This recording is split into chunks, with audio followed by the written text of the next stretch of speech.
Gammachuun teenya tanarraa tuni tan yoomuu duwwaartu sadoof kananiini tan yoomuu duwwaartu sadoof kananiini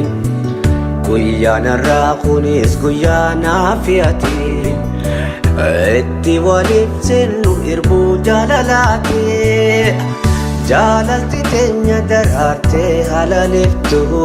akkaan iftee garayyuutti yoomu taatee fakkii namayyuuti jaalalti teenya daraartee halaaliftu akkaan iftee garayyuutti yoomu taatee fakkii namayyuuti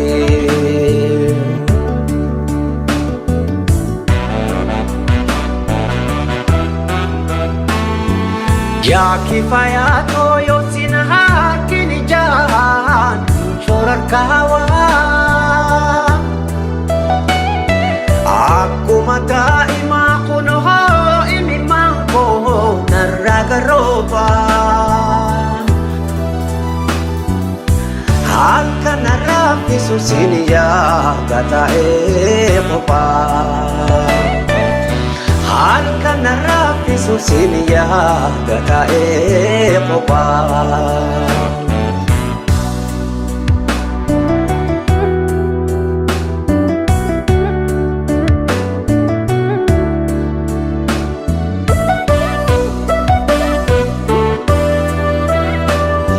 sichi gahee wal yaaduun halaalaa bara dheeraa turre jiraataa jireenya kophaa dardarummaanii wala burree kunoo barkaadhimummaadhaan nulachuu jaalalaanii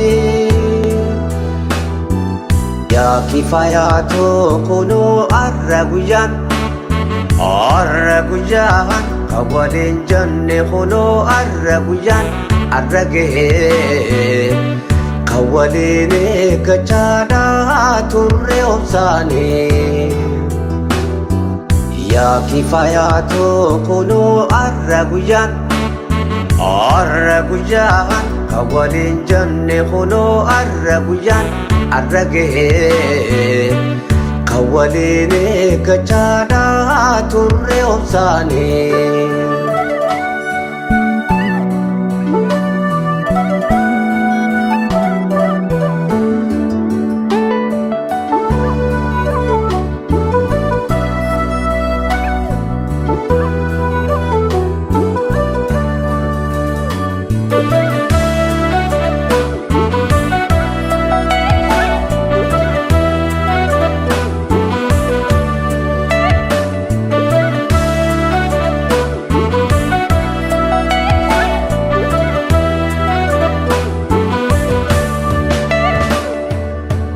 gammachuun teenya tanarraa tuni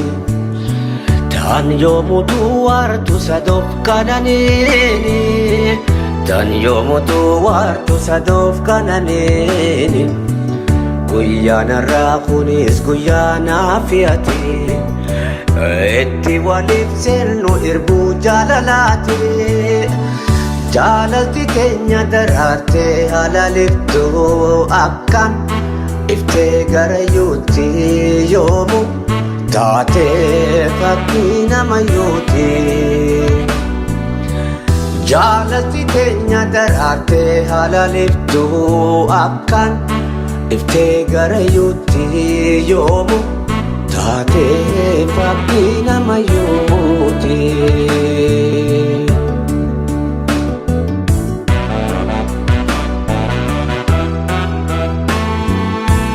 yaa kifayaa too agartuu ija too kormi hoosiinii siinii feetolaa alaaf manni koo bar jaalalaanii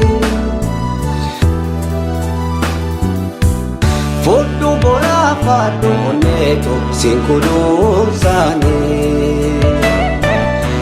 fudhu boraa faadhu onneetu onneetu siin kunuunsaaniif.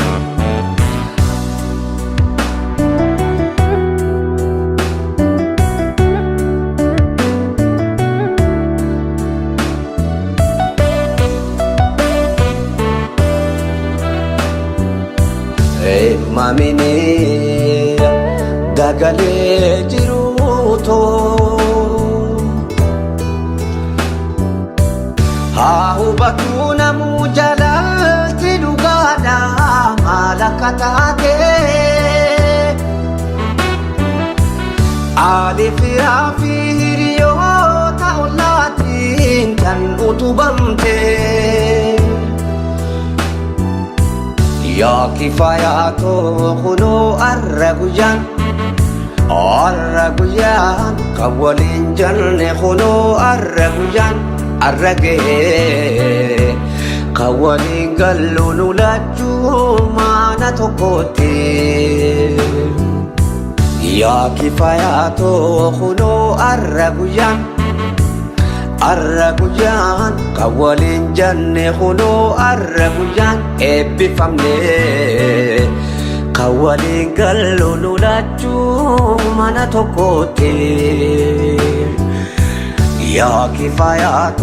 kunoo arra guyyaan kan waliin jalne kunoo arra guyyaan arra gahee kan waliin gallu nu lachuu mana tokkotti. Yaa kifayaa kunoo arra guyyaan kan waliin jalne kunoo arra guyyaan eebbifamne kan waliin gallu nu lachuu mana tokkotti.